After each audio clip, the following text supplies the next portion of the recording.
Hey guys, this is Danielle over at Danielle's S-Swiss Bookkeeping. It's been a little while since we've done a live video, so I'm sitting at the office today and I figured we would have a very quick chat about the disability tax credit. This time of year, we're busy filing a ton of personal income tax returns, and a question that always comes up for me and my staff members is, am I eligible for the disability tax credit? The disability tax credit can be up to $12,000 worth of tax credits, which means it directly reduces what you pay in tax. There are over 150 conditions that are eligible, but what's the process? The process for disability tax credit, number one, you can have it for yourself, you can have it for your kids, and you can also help apply on behalf of other dependents. So if you have disabled adults that live with you, if you've got somebody that's elderly that is disabled that lives with you, that you're taking care of, or that you're part of, or that you're getting the family caregiver amount for, you can go ahead and claim that amount for them. It's an application. So when we want to be considered eligible, it's not a black and white yes or no. It is a process that involves getting the application from us, or you can get it off the internet. I'll also put a shortcut to the link on Canada Revenue Agency in the description of this video when we're done being live. So you want to take a peek at it. Essentially what happens is you basically have to go to your doctor, you have to take the form with you, you have to go to your doctor, and they need to fill in the information. So when we go through the disability tax credit application, there's definitely some very important questions that you guys need to know. Just because 150 different things qualify doesn't mean that it's automatically going to get approved. So when we go through the application, it's going to ask you to fill in your personal information. It's going to be information about the person claiming the disability. So this is where you would fill in the information from the person that you are applying on behalf of, which would mean your kids or a dependent adult or senior citizen. It says, does the person with the disability live with you? So if you are applying on behalf of someone else and you are wanting those tax credits transferred to you, they have to live with you. So that's also the qualification for the family caregiver amount, which is they have to live with you. If you're applying on behalf of someone else, it also needs to be said that they need to have no income in order for those transfer credits to end up with you. I've had people that have a dependent living with them that's on social assistance and is getting anywhere from $10,000 to $20,000 a year in government support income. That is considered more income, that's full taxable income, even though it's not taxed when it comes to having the family caregiver amount. Family caregiver amount is basically if the person that lives with you has income under $10,000, and if they don't, then you won't be able to qualify for that. For the disability tax credit, if they get approved for it and you're the one taking care of them and you're the one that can use it, they have to be able to not use the credit themselves against any other income before it'll transfer to you. You have to go, like I said, you have to go get this application filled in by your doctor. There's going to be a bunch of criteria that basically they break the issue down to.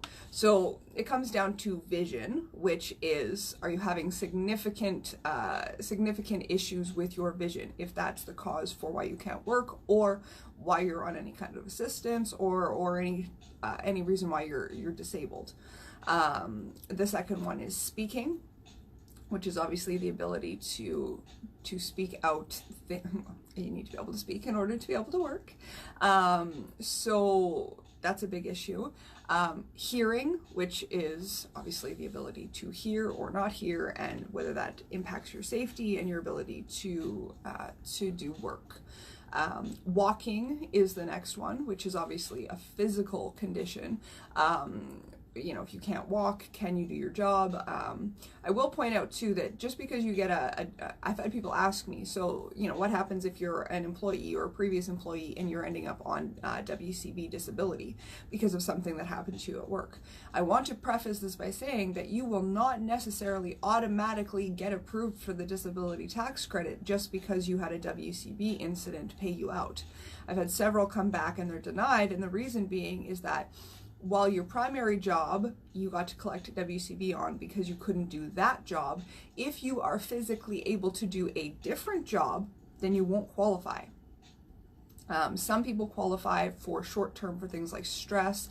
Some people, you know, for anxiety and depression and things like that.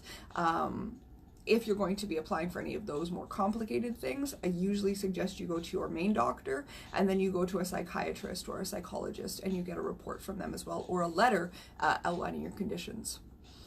On the actual like function side of things, obviously going to the washroom by yourself, so eliminating is definitely one of those characteristics that could qualify you for this credit. Feeding yourself, which is quite a bit more drastic.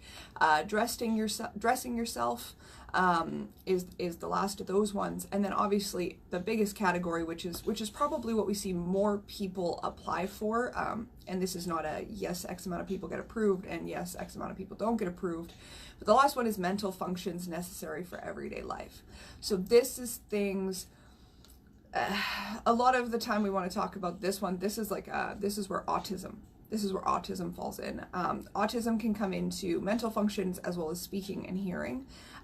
This is probably the one that not enough people know about, especially for kids. So if you're a parent and your child has autism or something like that, this is a really good tax credit for you guys, and you would be filling it out under mental functions, under talking, speaking, and under hearing if it applies as well.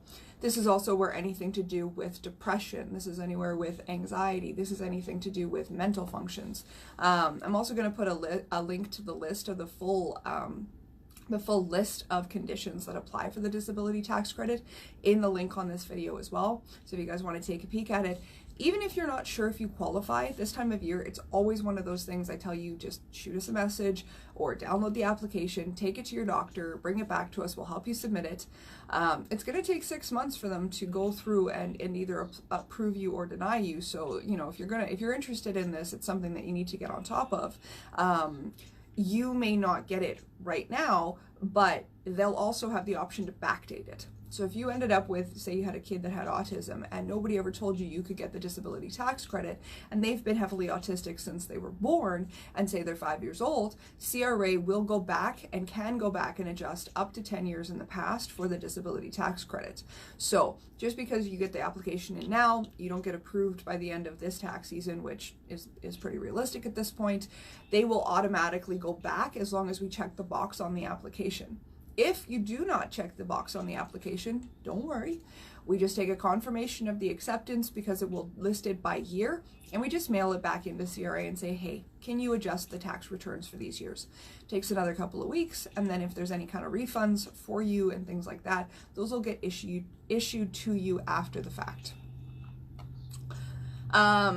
When it comes to you know, other things that definitely affect us and make us more eligible for the disability tax credit, if you are on life-sustaining therapy, that's going to be things that obviously, you know, you have to have 14-hour per week requirements, which means you have to be going 3 times a week or on average 14 hours a week or more. This can be things like dialysis. That's probably one of the big ones that we want to talk about. So that's one that if you're having anything like that, as well as if you're getting regular injections for something, or if you are having to go and do exercise or strong physical therapy or things like that, that's going to be the stuff that definitely qualifies you a little bit more. Obviously, there's going to be a section for cumulative effects of significant conditions, which means that if more than one of those things apply, right, we're looking for things like 2 or more of those basic activities. So if we have an issue with speaking and hearing, or we have an issue with walking and hearing, or we have an issue with walking and speaking, maybe you were in a car accident and, you know, you had a coma or something like that, and it affects your mental abilities and your ability ability to walk. Well, there's 2 cumulative effects. Just because you only have 1 does not mean that you won't get approved. Just like if you could have 10, it doesn't mean you'll necessarily get approved either. But there is some consideration for cumulative effects. So if more than one of those things apply to you, your doctor will also fill out that portion of the application as well.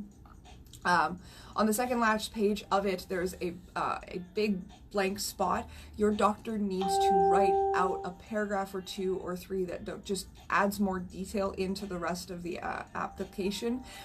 If there's not enough room and you need to include another piece of paper, awesome, no problem whatsoever. If you've got multiple letters from multiple specialists or multiple doctors, we want to attach those here as well, just because the more supporting documentation we can have, the better, and we may not be able to get enough space on the actual physical application to have multiple notes from multiple doctors. So we want to attach those letters and basically as much as we can for supporting documentation so that we can make sure we get approved for that tax credit.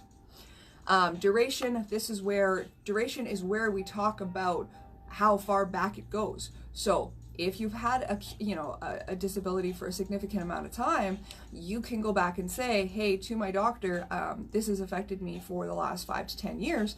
Awesome. They're going to do an evaluation of you, and then they have to fill in when it was backdated to. The other thing to consider is that this can be a short-term thing too. I've had people that have been in car accidents that have been approved for a disability tax credit for a year or 2 temporarily while they're recovering from something like that. Or we have victims of PTSD or mental or physical abuse that go through issues for a couple of years, and then they heal and they mend and they move on and they don't need it anymore. So that's also an option. And if that's the case, then they're going to give you a temporary one, and then it's up to you to take the initiative if you think you need it a little bit longer, and then you can apply on a year-to-year basis as well. But again, the process starts all over again, and you have to go visit your doctor and make sure that they're happy to support the diagnosis that will get you qualified for the disability tax credits. To finish off the application, you just have to have your doctor obviously list who they are. So options that can be applicable as far as somebody that can sign off on this document. You can have a regular medical doctor. Sometimes nurse practitioners will be able to sign off on these documents. Optometrists, occupational therapists, audiologists, physiotherapists, psychologists and psychiatrists, speak and language pathologists, basically anybody that's in a significant medical role that can support your diagnosis. So like I said, it's definitely that season of the year. So if you're thinking about personal taxes and you're going back and you're saying, hey, I think I have some questions about this, then I want you to hit the send message button, shoot us a message and ask the question. The very worst we can do is send in an application and it gets denied.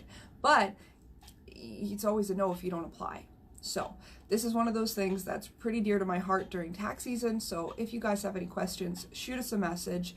Otherwise, check the link in the description that I will post here right away that shows you the list of the medical conditions that apply and the link to download the application. But again, if you have any questions, shoot us a message. We can help you with it. We can give you the application. You can book an appointment. And either way, whenever you get it filled out, bring it back to our office and we're happy to help you send it in. I thank you guys very much for spending a couple minutes with me on Saturday. We'll talk to you guys in the next video.